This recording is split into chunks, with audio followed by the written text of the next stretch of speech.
Imagine this. You're casually scrolling through an online store, find the perfect item, click Buy Now, and with just a few taps, your purchase is complete. Simple, seamless, almost magical, right? But what if I told you that behind that effortless click, there's this silent, really complex battle against cybercriminals constantly raging?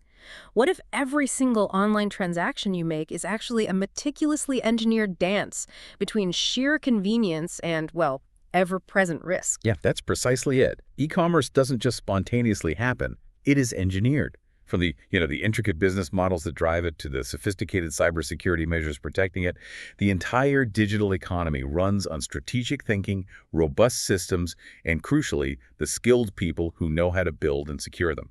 Understanding this underlying engineering is absolutely critical, especially as we delve into the latest trends in how money moves and how digital threats are evolving online. And that's exactly what we're plunging into today. If you're looking to truly grasp the mechanics of the digital marketplace and maybe arm yourself with the knowledge to build a secure future and really understand what it takes to operate a resilient e-business, then you've absolutely landed in the right spot. Don't miss out on these insider tips. Make sure to hit like, subscribe, and share this deep dive with anyone who wants to position themselves for a bright future in their chosen careers. And for even more valuable resources to enhance your learning, all the links are waiting for you in the description below. Today, we're embarking on a fascinating deep dive into the dynamic world of e-commerce security and payment systems. Our mission is to unpack critical insights from the 2025 Global E-commerce Payments and Fraud Report by the Merchant Risk Council. We'll also layer in essential information on data protection from the PCI Security Standards Council and the latest on GDPR for e-commerce.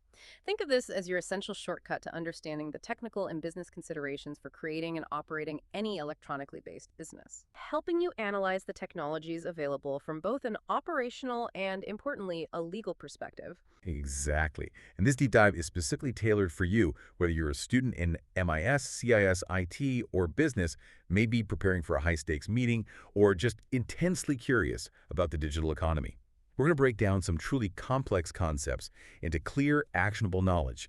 Our goal is to equip you to recognize key security issues, relate to legal, ethical, social, and political issues, and importantly, evaluate different hardware and software e-business platforms. Ultimately, it's about empowering you with the knowledge and skills to assess and develop robust e-business solutions, and even help you in developing a professional e-business proposal that's secure right from the ground up. All right, let's unpack the evolving landscape of e-commerce payments then.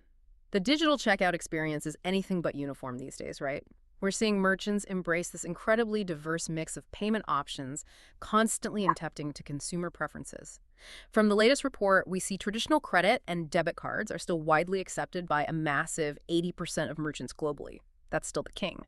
But close behind are digital wallets, or e-wallets, now accepted by 73%. Think about popular apps like Apple Pay or Google Pay. Their seamless integration makes them a go-to for many consumers, simplifying that checkout process with just a few taps. It's just easy.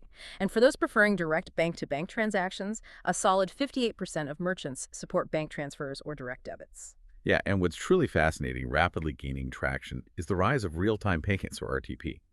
Globally, 37% of merchants currently accept RTP. And here's the kicker.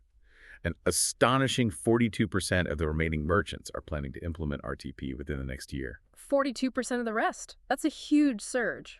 It's a massive surge. So from what you're seeing in the data, what do you think is driving such rapid adoption, both from the merchant and customer side? What's the pull? That's a great question, and the report lays it out pretty clearly. Yeah. I mean, the customer demand is just undeniable. About 80% of merchants who already accept RTP saw a noticeable increase in customer use over the past year, and nearly 90% expect that trend to continue. For consumers, it's all about speed and, well, instant gratification, right? Mm-hmm. For businesses, the speed and finality of RTP are absolute game changers. It enables instant settlement directly into their accounts. That immediate access to funds can significantly improve cash flow, which is huge for any business. Yeah, absolutely huge. It's truly a win-win, redefining the expectations for online transactions. And we're also observing other notable shifts. Over 1/3 of merchants now accept e-commerce, which is payments made specifically through mobile devices. That's at 45%. And buy now, pay later, or BNPL, options are offered by 35%. That seems to be everywhere now. It really does. While less common, Gift cards, cash on delivery, and even cryptocurrency still hold a niche presence. But conversely, some older methods are clearly on the decline. The acceptance rates for mobile payments surprisingly saw a 7% year-over-year decrease. That is surprising, actually. Yeah, and traditional cash on delivery dropped by 10%. This isn't just a minor fluctuation, it's a clear signal that both merchant strategy and consumer preferences are actively shifting away from these options. Exactly. It's like how a physical store might adapt over decades, starting with only cash, then embracing cards, then mobile apps. The online world is just doing it on fast forward with even more diverse and constantly evolving options. The core insight for anyone building an e-business today is this. The payment methods you choose aren't static. You need to be agile, constantly evaluating what your customers want and what new, more efficient options are emerging. For students building e-commerce models, recognizing these shifts is crucial. It helps you describe the major types of e-commerce business models by understanding the payment infrastructure they support, which is directly tied to customer acquisition and retention. It's fundamental. So given this ever-growing menu of options, what truly drives a merchant's strategic decisions when they decide which payments to actively promote? While offering variety is good, the report highlights that a striking 90% of merchants actually have preferred methods they actively encourage customers to use. They're not just passive acceptors, they're, guiding consumer behavior, often through incentives or just making it more prominent at checkout. That's fascinating. So it's not just about what they can accept, but what they strategically want customers to use. What are the primary drivers behind those preferences then? Are they looking for the cheapest options, the most secure, or something else entirely? It truly comes down to balancing those business imperatives. The two main reasons for these preferences are consistently cited as minimizing fraud risks and reducing processing costs. Yeah. Every percentage point saved on transaction fees and every dollar recovered from fraud directly impacts the bottom line. It's just basic math for the business. It's a constant tightrope walk, offering enough choice to satisfy customers while protecting financial health. And for more sophisticated players, like members of the Merchant Risk Council, often larger, specialized enterprises increasing conversion rates is often a key rationale. That points to a sharp focus on optimizing the entire checkout flow, specifically for maximizing sales. So for future e-business managers, this means selecting and promoting payment methods isn't a mere technical checkbox. It's a deeply strategic decision impacting profit margins and customer retention. You'll need to analyze each component of an e-commerce business model to develop solid support for your business model. That brings it into sharp focus. It's all about balancing those competing priorities. And often, those strategic decisions about preferred payment methods are deeply intertwined with the critical role of third-party partners. Merchants rarely, if ever, go it alone in this complex digital ecosystem, do they? Online marketplaces, for example, remain absolutely key sales and acceptance channels, particularly for mid-sized merchants. While global giants like Amazon are widespread, the report points out that the popularity and adoption of other regional marketplaces can vary dramatically by geography. This highlights a crucial point for any business with global ambitions. A localized strategy for marketplace presence and payment acceptance is absolutely essential. You can't just copy-paste your approach from one market to another. Indeed. And beyond marketplaces, merchants typically rely on multiple payment gateways and acquiring banks, often 3 to 4 of each. Right, 3 to 4. Why that seeming redundancy? What are the strategic benefits of using several partners rather than just sticking with one? That's a great question. And it's less about redundancy and more about resilience and optimization, actually. There are several crucial reasons. Firstly, it offers overall flexibility and redundancy. If one system goes down or has an issue, you have backups. That's critical. Peace of mind. Exactly. Secondly, and critically, it helps maximize authorization rates. Different acquirers might have better approval rates in specific regions or for certain card types, especially across borders. Thirdly, it grants access to distinctive technologies or capabilities that a single provider might not offer. Maybe one's better at fraud detection, another has better reporting, that sort of thing. And finally, it provides broader geographic coverage, allowing merchants to process transactions locally, which can significantly reduce international transaction fees and improve approval rates in diverse countries. Right. That makes a lot of sense. Think of a small online retailer, right? They might start with a single payment gateway when they're just local, but as they grow and expand internationally, they quickly realize they need to expand to multiple acquirers. This isn't just for prestige, it's a practical necessity to achieve better local processing, lower those international fees, and ensure higher approval rates for customers in diverse markets. Identifying these key elements of e-commerce business models, including the vital role of these strategic partnerships, is a core knowledge outcome for anyone navigating this space. It's about building a robust and adaptable infrastructure. Okay, we've covered the shifting tides of payment acceptance and the strategic decisions behind them. Now let's pivot to the absolute bedrock of successful e-business operations. How do merchants actually measure success in this intricate world of payments, and what are they doing to keep those authorization rates climbing? This is where it gets really insightful for anyone looking at the nuts and bolts of e-business. Successful e-commerce isn't just about the number of sales. It's fundamentally about the efficiency, security, and integrity of every single transaction.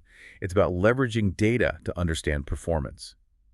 Out of 14 metrics surveyed, 6 stand out as extremely important to over 4 in 10 merchants.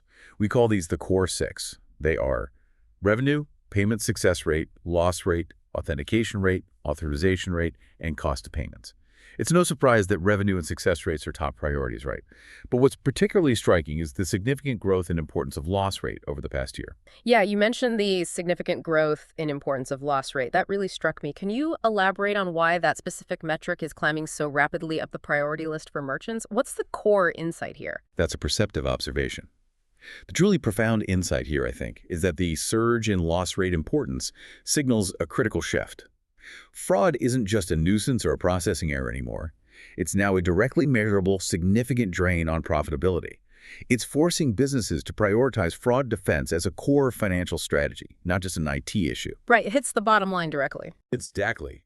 It's a direct measure of the financial impact from fraud and processing errors, eating into profitability. We're also seeing cost of service, cost per customer, on the cusp of joining this core group. That suggests a growing focus on granular operational efficiency businesses or digging deeper into the true cost of each customer interaction. And there are organizational differences too. While smaller businesses and MRC members prioritize these core metrics, larger merchants and non-MRC enterprises tend to consider a wider range of KPIs as highly important. That suggests greater analytical capacity and maybe more complex operations. For you, as future e-business managers, this is a clear example of how to analyze each component of an e-commerce business model to develop support for your business model, using these KPIs as your guideposts. Understanding those KPIs is absolutely vital. Now, when it comes to maximizing authorization rates, because as you said, every decline means a potential lost sale, and a frustrated customer, over 90% of merchants actively employ tactics to improve these rates. One common method, especially in regions like Europe under PSD2 regulations, is strong customer authentication, or SCA. This involves adding extra layers of security to verify a customer's identity during a transaction, like, a code sent to your phone or a biometric scan. While it adds a step, it significantly reduces fraud and can actually boost authorization rates for legitimate transactions. But let's do a deeper dive into one of the most powerful tools: tokenization. The report shows that globally, 60% of merchants use tokenization, which is a slight dip from 67% in 2024. But you pointed out this isn't an abandonment of tokenization itself. Rather, it's a shift away from what we call gateway tokens, which dropped from 49% to 40%, while network tokens usage has remained steady. So for those who might not be intimately familiar, what exactly is tokenization, and why is it such a critical security measure? It's a fantastic question and really fundamental to understanding modern payment security. Tokenization is a security method that replaces sensitive cardholder data, like your 16-digit primary account number, or PAN, with a unique, non-sensitive, randomly generated token. Think of it like a vault for your real valuables and a keycard, the token for everyday access. If someone steals your keycard, they can't access the vault's contents directly, making it much safer. Ah, okay. This token is essentially useless if intercepted by fraudsters because it can't be reverse engineered to reveal the original card data, and it's often tied to a specific merchant or transaction, making it even less valuable if stolen. That's a brilliant analogy. Makes it really clear. So what are the concrete benefits for merchants who implement this? Oh, the key benefits for merchants are immense. First and foremost is payment security. It drastically reduces the risk of data breaches. For MRC members, a staggering 68% cite this as a top benefit. That's huge. Secondly, it significantly reduces the scope of PCI DSS compliance requirements for merchants, as they don't directly handle raw cardholder data. This is a massive operational advantage, lessening the regulatory burden. Less paperwork, less hassle. Exactly. Thirdly, it directly contributes to improved authorization rates. And increasingly, especially for non-MRC enterprises, it leads to an enhanced customer experience by enabling card-on-file payment options, making repeat purchases much faster and smoother. We all like that, right? Definitely. Finally, in some regions, it also helps in capturing loyalty program data. Understanding tokenization's role in mitigating risk is a key knowledge outcome, allowing you to assess critical security issues in your proposed business solutions. Beyond tokenization, merchants use other smart strategies to maximize transaction success and prevent the frustration of a declined payment. One common approach is automatic retries. If a payment receives a soft decline, meaning it's a temporary issue like insufficient funds or a network glitch, not outright fraud, the Right. system can automatically reattempt the transaction.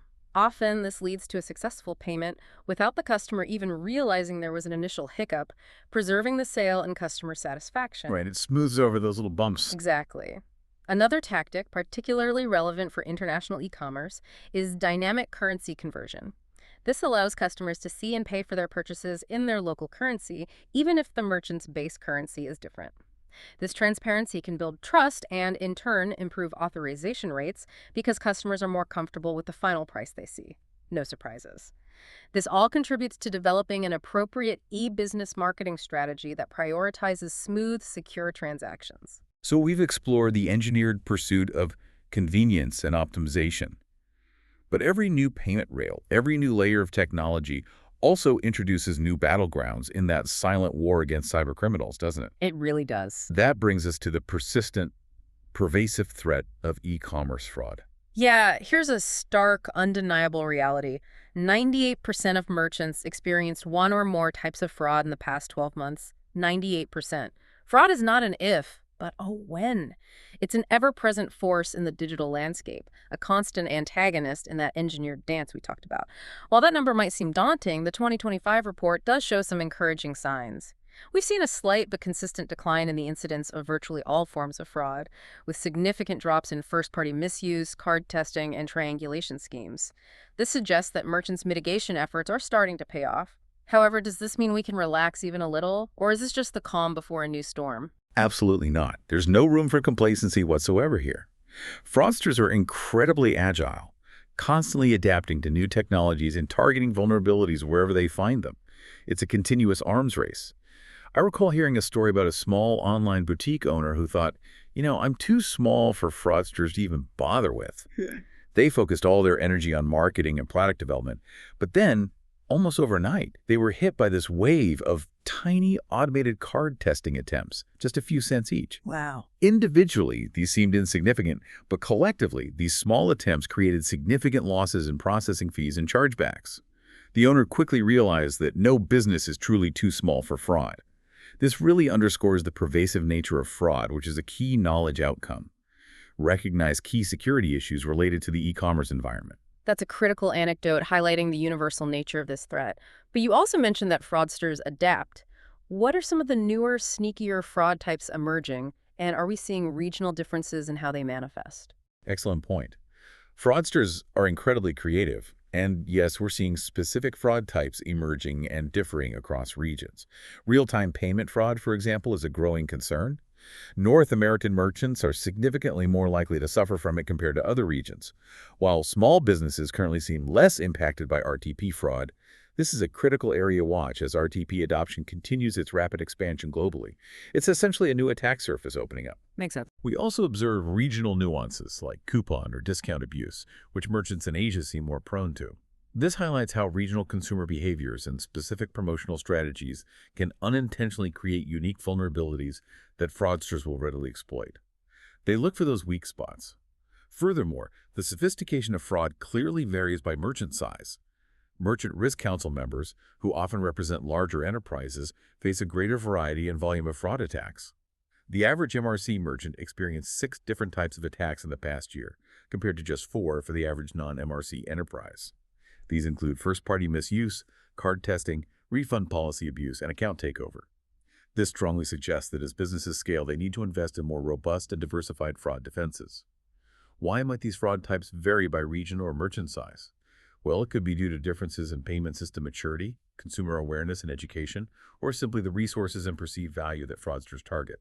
Understanding that fraud often has legal and ethical dimensions is crucial, helping students relate to the legal, ethical, social, and political issues raised by e-commerce. The financial impact of fraud is absolutely substantial, making accurate measurement essential for strategic decision-making. Businesses need to know precisely what they're losing to build a strong case for cybersecurity investments. So, what are the key metrics merchants track to understand the direct financial losses from fraud? Merchants typically track two key metrics: fraud rate by revenue, which is the percentage of total annual e-commerce revenue lost to payment fraud, and fraud rate by order, which is the percentage of accepted orders that, unfortunately, turn out to be fraudulent. These metrics give a clear picture of direct financial losses. However, there's another crucial metric: the order rejection rate. This is the percentage of e-commerce orders rejected due to suspicion of fraud. But this metric seems like a bit of a double-edged sword, right? It protects against fraud, but potentially causes other problems. You've hit on a critical point. It absolutely is a double-edged sword. While an order rejection rate is designed to protect against fraud, an excessively high rate can lead to what we call false positives, or, more harshly, customer insults. Imagine a legitimate customer's order being declined because an automated system incorrectly flagged it as suspicious. That's incredibly frustrating. This not only results in a lost legitimate sale revenue directly out the door, but also creates significant customer dissatisfaction, potentially driving that customer to a competitor, maybe permanently. For business students, understanding these metrics is vital for building a robust business case for cybersecurity investments and for developing a professional e-business proposal that includes comprehensive risk mitigation strategies. It's about finding that sweet spot between stringent security and a seamless, positive customer experience. It's tough. Now let's talk about a particularly thorny area of fraud that often flies under the radar: post-purchase fraud, especially what's often called friendly fraud or first-party misuse. First-party misuse, or FPM. Yes, that is indeed a significant pain point for merchants. This is where a legitimate customer makes a purchase and then, for various reasons, disputes the charge with their bank. Often, these claims are false. Perhaps they claim the item was never received or the transaction was unauthorized, even when it was perfectly legitimate. They just changed their mind, or worse. The trends in FPM show that while a large percentage, 62% of merchants reported an increase over the past year, there's a nuanced shift. Fewer merchants are experiencing major increases of 25% or more. That suggests that the mitigation efforts merchants are putting in place are starting to have some effect, which is, an encouraging sign. That's a glimmer of hope, but the reasons behind rising FPM are alarming. You mentioned consumers learning how to game the system and the emergence of fraud as a service. Can you expand on those, especially fraud as a service? That sounds particularly insidious. It is really. Merchants increasingly attribute rising FPM to consumers becoming more savvy about exploiting loopholes, essentially learning how to game the system for free goods or services. Buyer's remorse turned into fraud. But even more concerning is the emergence of fraud as a service. These are organized schemes, believe it or not, that facilitate fraudulent disputes for a fee.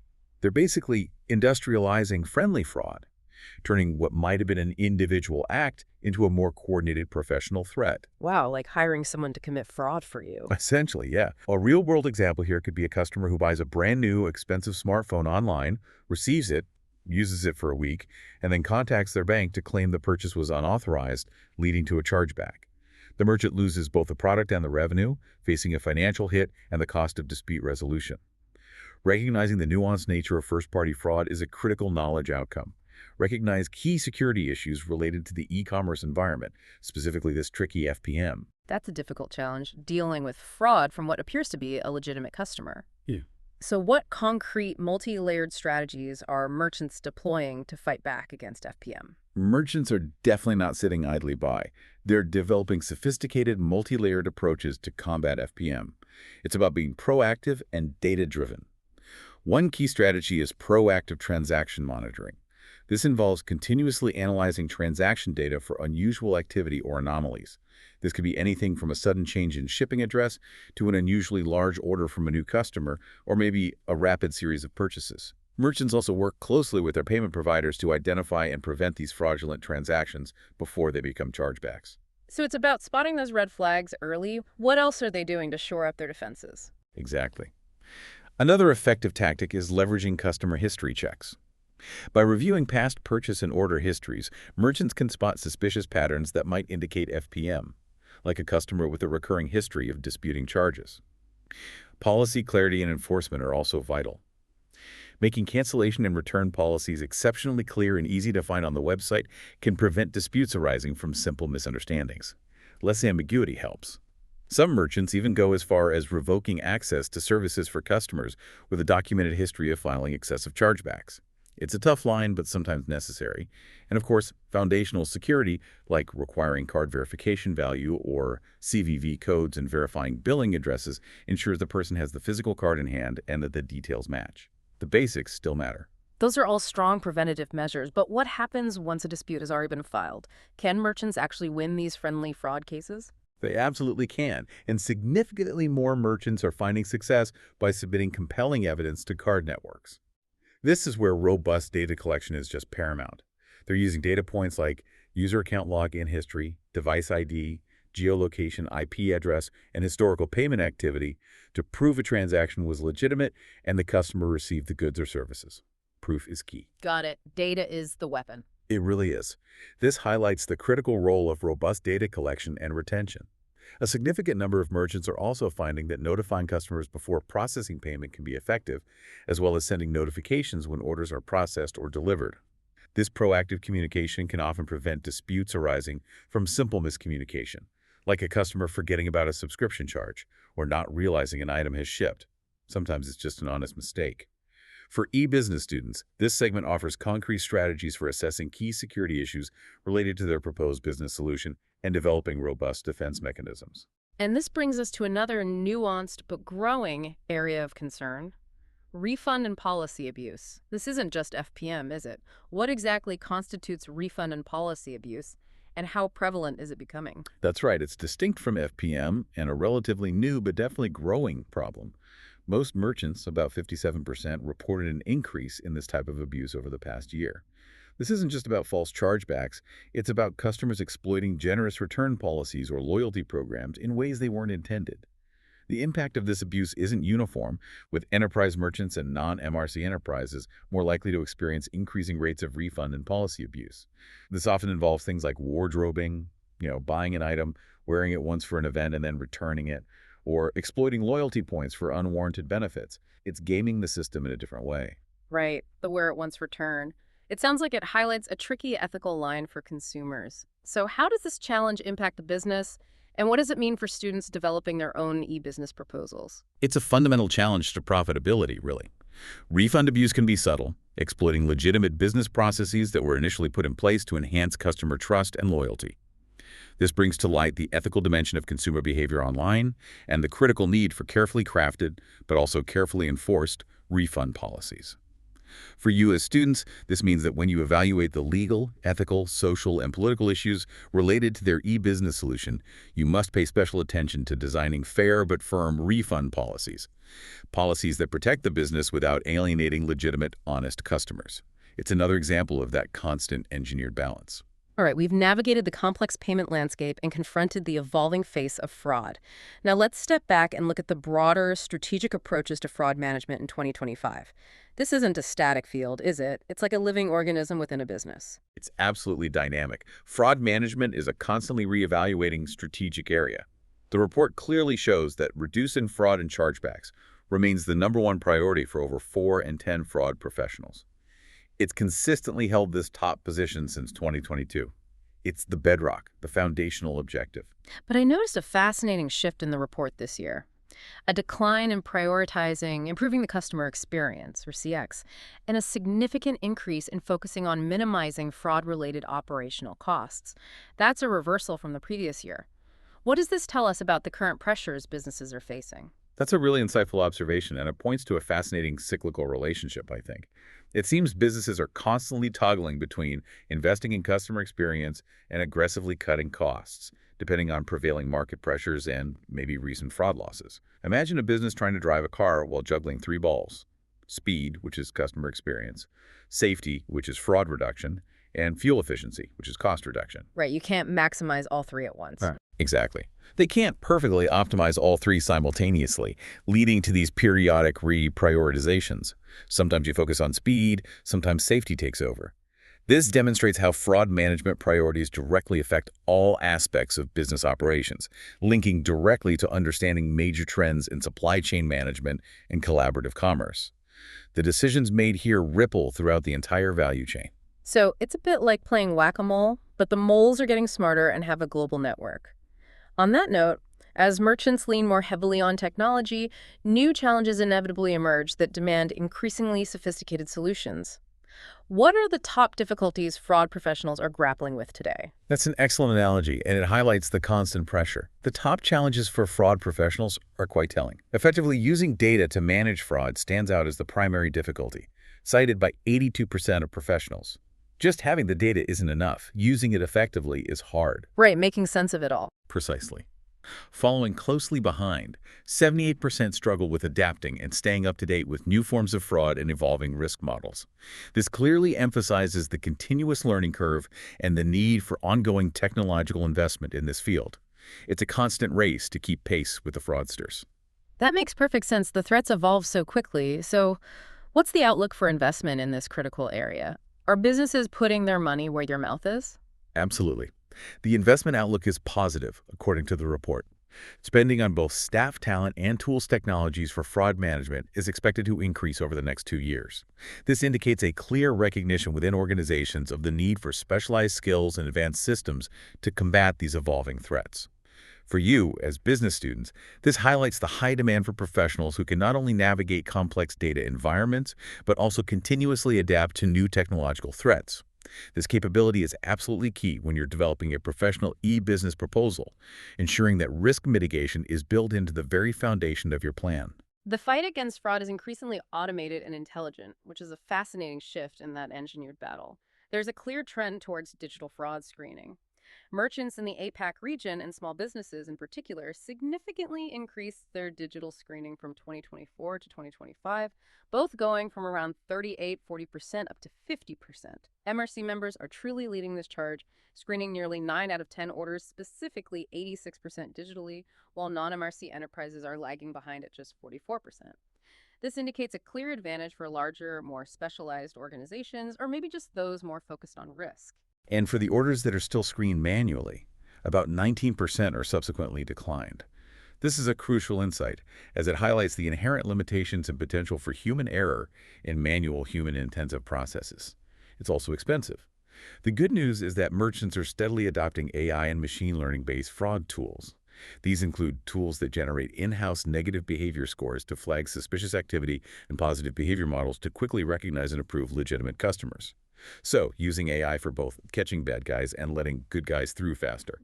We're even seeing the emergence and likely continued adoption of generative AI in fraud strategy, which could be a true game changer in predictive analysis and maybe even generating synthetic data for training models. However, despite these advances, many merchants still have gaps in monitoring for fraud at crucial stages, like pre-purchase before the transaction even happens and at the point of delivery or order fulfillment. There are still blind spots.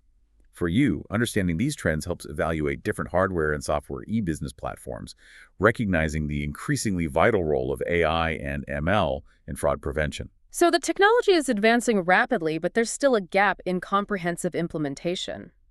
What's the overall conclusion from the MRC report, then, about how organizations can best secure their future against fraud? The overall conclusion from the MRC report emphasizes a truly crucial point for sustained security in the digital frontier. Effective fraud management increasingly requires close cooperation and synergy between fraud professionals and IT technology professionals. It's no longer an isolated function operating in a silo. Right, breaking down those walls. Exactly. Successfully implementing and integrating advanced data and technology solutions is paramount, and that can only happen with strong interdisciplinary collaboration. The overarching goal for many fraud professionals today is to leverage advanced technology to its maximum potential, but always temper it with human experience, knowledge, and judgment. It's a delicate balancing act. You need both the machine intelligence and the human insight. For business students, this reinforces the importance of not just technical skills, but also strong communication and collaboration skills across different departments.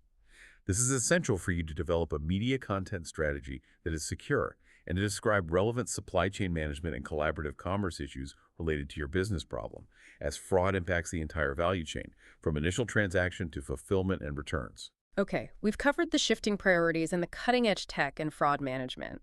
Now, let's turn to the foundational pillars of e-commerce security that underpin everything we've discussed. These are the non-negotiable standards and regulations that build trust and protect transactions. PCI DSS, GDPR, and the power of encryption. Right, and let's get into the nuts and bolts of how different e-commerce setups affect your PCI DSS compliance. It's essentially a spectrum. The more control you want over the payment process, the more security responsibility and thus compliance complexity you're taking on. Understanding the standard, the PCI Data Security Standard, PCI DSS, is paramount for anyone handling cardholder data, or CHD. It's a global standard, not just a U.S. thing. That's a great way to frame it, a spectrum of responsibility. Let's break down some common methods, starting from the simplest for a merchant. Where's the easiest entry point? Okay, the easiest is generally the URL redirect. Here, the customer clicks checkout, and they're actually redirected away from the merchant's website to a third-party payment service providers, or PSP's, hosted payment page. The PSP directly handles all the sensitive cardholder data. This is generally the easiest for merchants to secure, resulting in a very low compliance burden. Sometimes just a couple of dozen requirements for specific self-assessment questionnaires, like the SAQA. You've probably seen this. You click checkout, and suddenly the URL changes to something like securepayments.psp.com. That's a redirect. Okay, so a very hands-off approach for the merchant means less compliance burden. Makes sense. What's next on that spectrum of responsibility? Next up is the iframe, or inline frame. This is where a PSP-hosted payment form is seamlessly embedded within the merchant's web page. The PSP still receives all the CHD directly, isolating it from the merchant's systems through a process called sandboxing. It's also low risk for the merchant, similar to a redirect in terms of reduced PCI scope, potentially eligible for that same SAQA. However, the merchant must still secure their own website effectively, things like strong passwords, unique user IDs for admin access, as outlined in PCI DSS updates.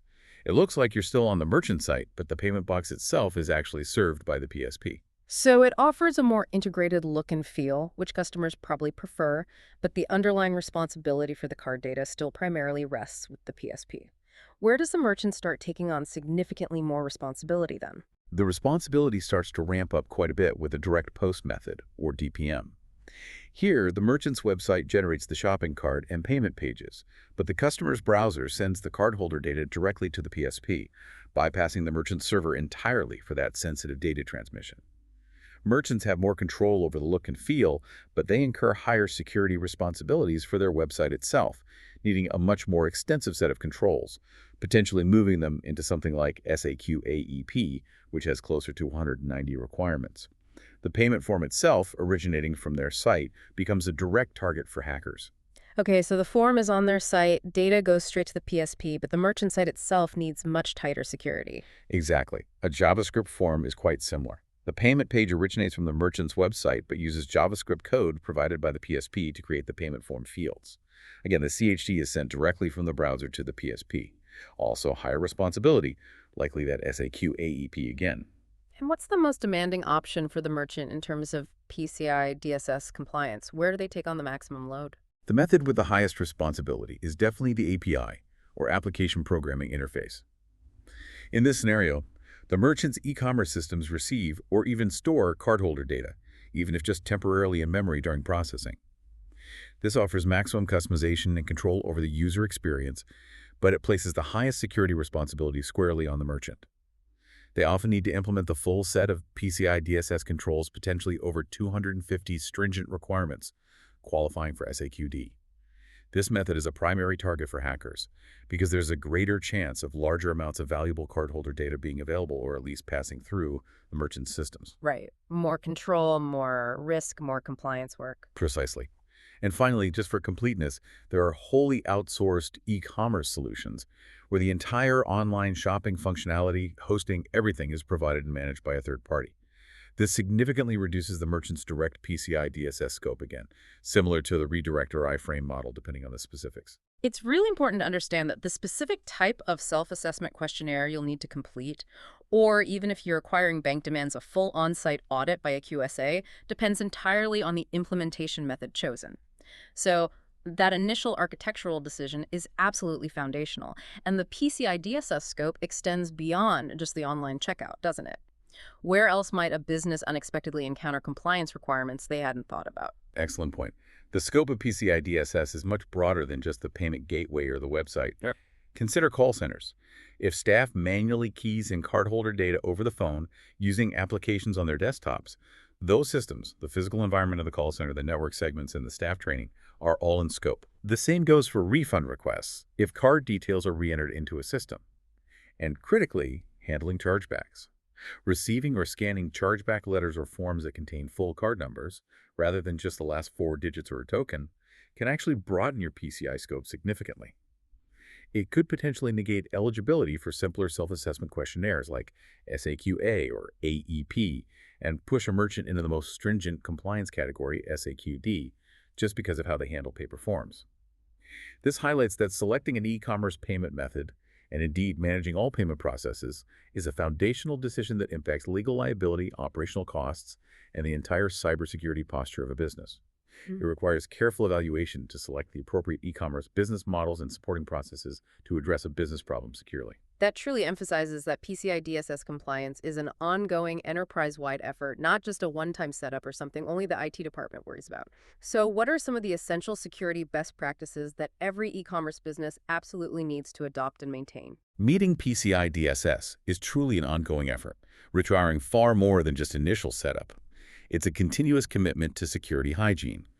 One of the most fundamental steps is to know the location of all your cardholder data.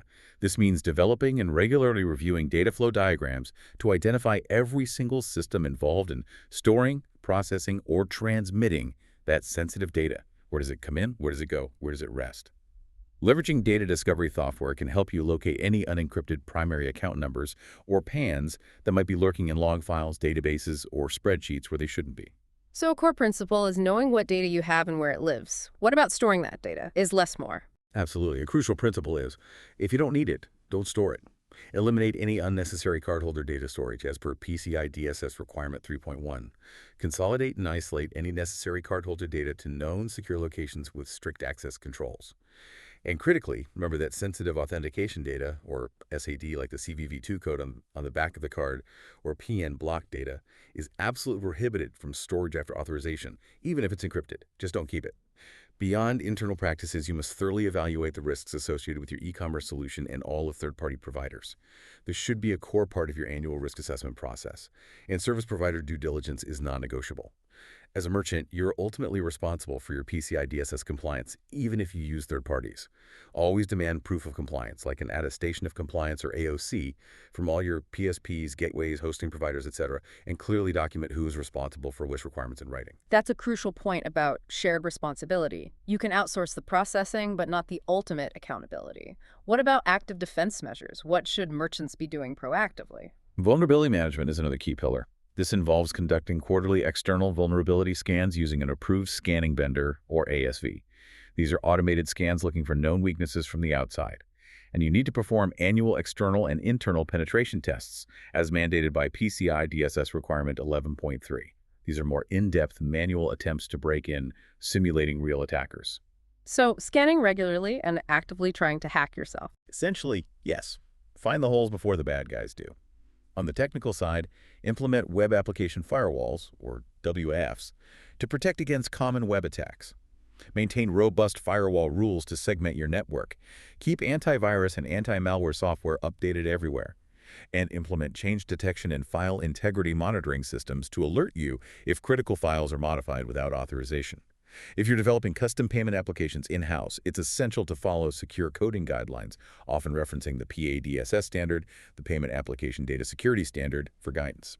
That's a comprehensive technical checklist, but security isn't just about technology, is it? What about the human element? People are often the weakest link, right? Exactly. Staff training cannot be overlooked. Implement comprehensive security awareness training for all employees, not just IT staff. Everyone needs to understand secure system use, proper data handling, how to recognize social engineering attempts like phishing emails, and the clear procedures for incident response if something does go wrong. That's PCI DSS Requirement 12.6. And for consumers like yourselves listening, we always advise practicing good cybersecurity hygiene. Avoid unsecured public Wi-Fi for purchases. Be aware of shoulder surfing in public places. Keep personal computers updated with security patches and antivirus software. And always check for HTTPS, the padlock icon, maybe a green address bar, or security seals before entering payment data online. All these practices help you assess key security issues related to their proposed business solution and learn to evaluate different hardware and software e-business platforms for their security features. Moving on to another fundamental layer of trust and security, encryption. It's the digital handshake that ensures your data is safe during transmission. There's often some confusion between SSL and TLS certificates. Can you clarify that distinction and explain why modern e-commerce relies on TLS? It's a common point of confusion, definitely.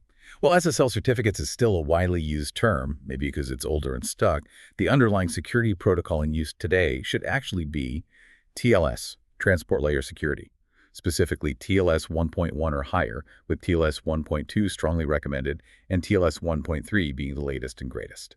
Older SSL versions and early TLS versions are now deprecated, known to have vulnerabilities, and simply don't meet modern security standards or PCI DSS requirements. Digital certificates provide that dual benefit we need. They ensure encryption, meaning your data is transmitted securely and can't be easily intercepted by eavesdroppers, and they provide authentication, verifying the identity of the web server so you know you're sending your sensitive information to the legitimate site, not a phisher pretending to be your bank or favorite store. So it's about both keeping data private during transit and verifying who you're talking to online. Critical trust factors. When choosing a certificate authority, or CA, the company that issues these certificates, what should a merchant prioritize? When choosing a certificate authority, or CA, it's crucial to select one with a strong reputation, proven reliability, ideally 24/7 support, and rigorous industry-standard authentication practices. This ensures the trust chain is solid and the certificate will be universally recognized by browsers without scary warnings. You want that seamless, trusted experience for your customers. You mentioned different levels of verification earlier when discussing security. Can you break down the main types of digital certificates again in this context and what level of trust each conveys? It sounds like there's a significant difference for the end user. There absolutely is, and understanding these levels is key for building the right level of trust with your customers. Think of it again like different levels of identification. A domain-validated DD certificate is the lowest level. It's often the cheapest and fastest to obtain because the CA only verifies that the applicant controls the domain name, like confirming an email to webmaster@domain.com. While it provides encryption, the padlock, it offers minimal assurance about the actual identity of the organization behind the website. This carries a higher risk for phishing sites because fraudsters can easily get DV certs for deceptive domain names. It's maybe suitable for internal sites or certain B2B communications where trust is already established. It's like that basic library card. It proves you can use the domain, but not much about who you really are. So functional encryption, but minimal trust validation. Yeah. What's the next step up? Then we have organization-validated OV certificates. These offer a mid-level of authentication. Here, the CA vets not only the domain control, but also performs some checks to verify the legitimate existence and identity of the organization applying for the certificate. This provides more assurance to visitors. These are generally recommended for public-facing websites handling less sensitive information or where stronger identity assurance than DV is desired. This is more like a driver's license. It verifies your identity and ties it to the domain. And for the highest level of security and trust, especially for e-commerce handling payments and personal data, For the highest level, you have extended validation EV certificates. These provide the strongest level of authentication available. The CA performs a much more rigorous vetting process following strict industry guidelines to verify the organization's legal, physical, and operational existence. This high level of trust is often visibly indicated in browsers, perhaps by displaying the verified organization's name prominently near the address bar, though browser UIs change. EV certificates are strongly recommended for websites handling cardholder data, personally identifiable information, PII, financial transactions, and other sensitive data, as their stringent requirements significantly deter phishers and build maximum user confidence. This is your government-issued passport, highly verified and conveying the most trust. those analogies really bring it to life. So for someone who isn't a cryptography expert, what's the core principle we need to understand about modern TLS configurations? What's the main benefit they provide in a nutshell? In a nutshell, the core principle is about staying ahead of evolving threats by using the strongest, most current cryptographic methods available. Outdated crypto gets broken over time. Modern TLS configurations, like using TLS 1.2 or 1.3, ensure robust transaction integrity. Data hasn't been tampered with. And confidentiality. Data hasn't been eavesdropped on. Best practices include configuring servers to only use and support these modern TLS versions, disabling the old insecure ones like SSL v3.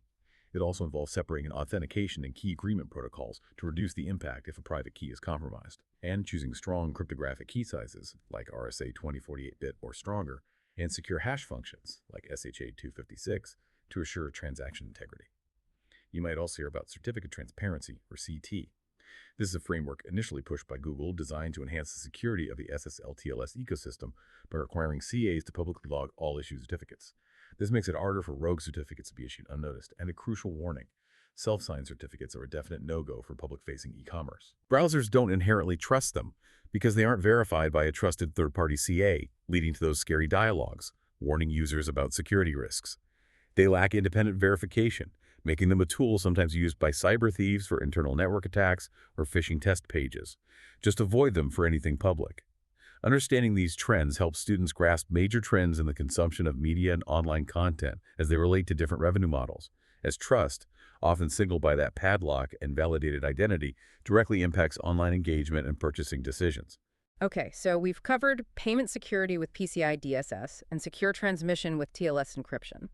Beyond just payment security, though, the General Data Protection Regulation, or GDPR, is a critical legal framework. It impacts any e-commerce business handling the personal data of EU residents, regardless of where that business is physically located. Its reach is truly global. Why should e-commerce businesses outside the EU care so deeply about GDPR? What's the bottom line for them? The bottom line is multifaceted and incredibly impactful, even if you have no physical presence in the EU. First, it's about protecting customer trust globally.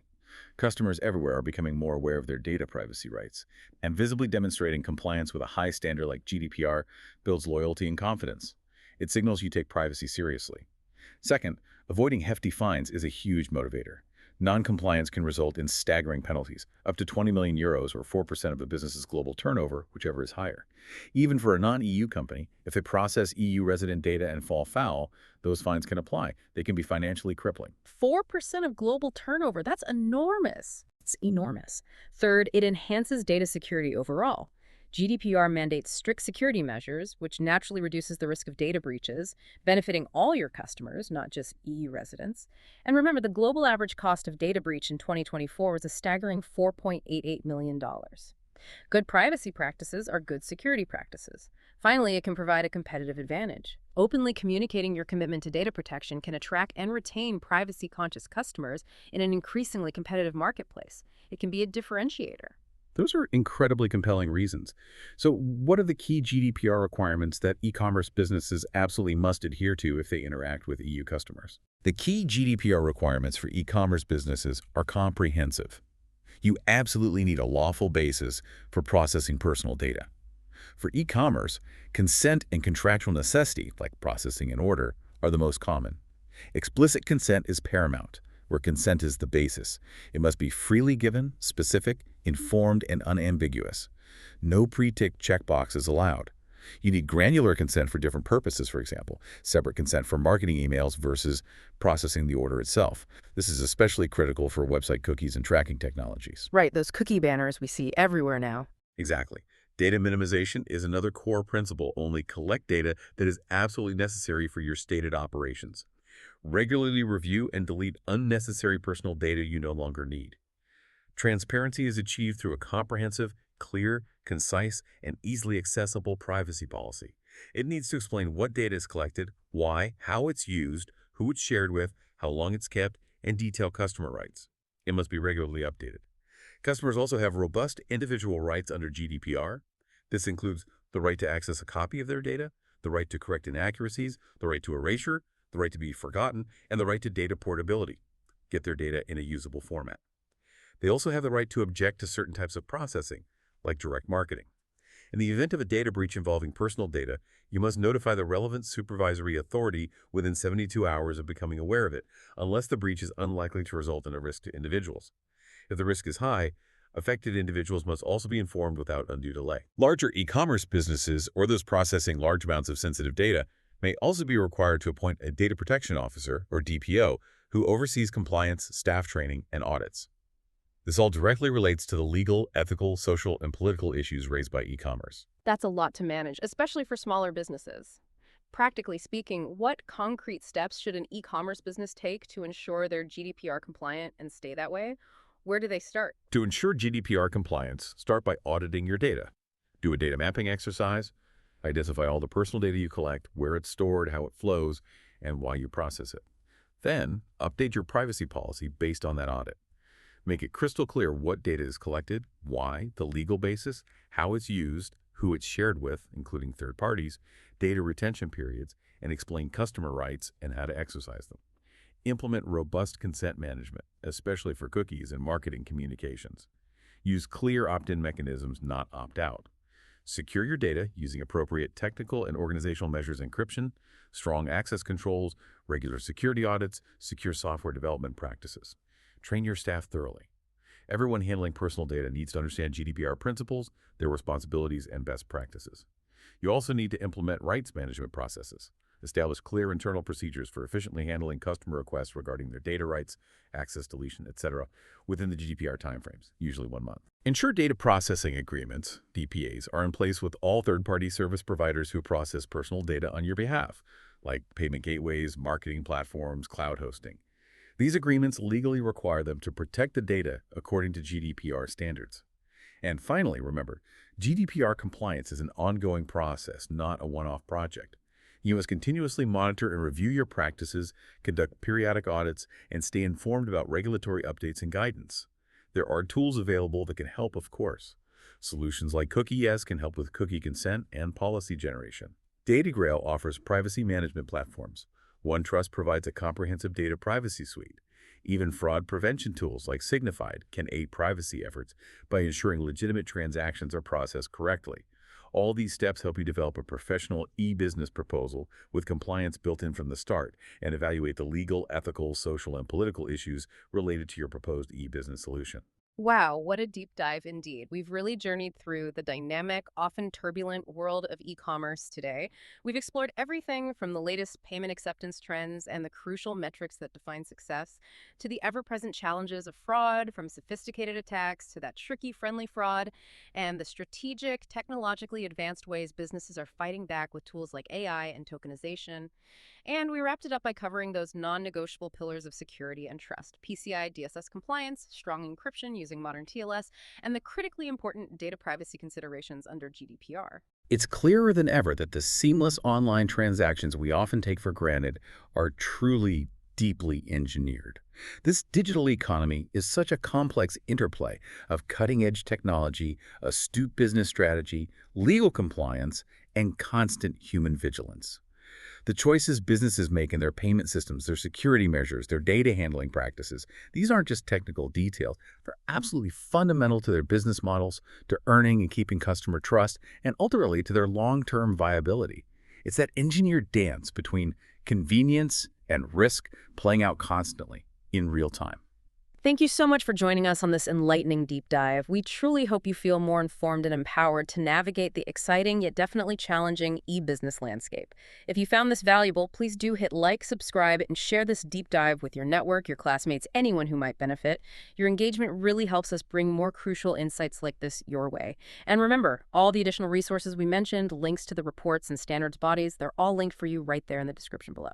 Every transaction, every connection, every innovation, it all starts with someone who understands the system behind the screen. Until next time, stay curious, stay strategic, and keep turning complexity into opportunity.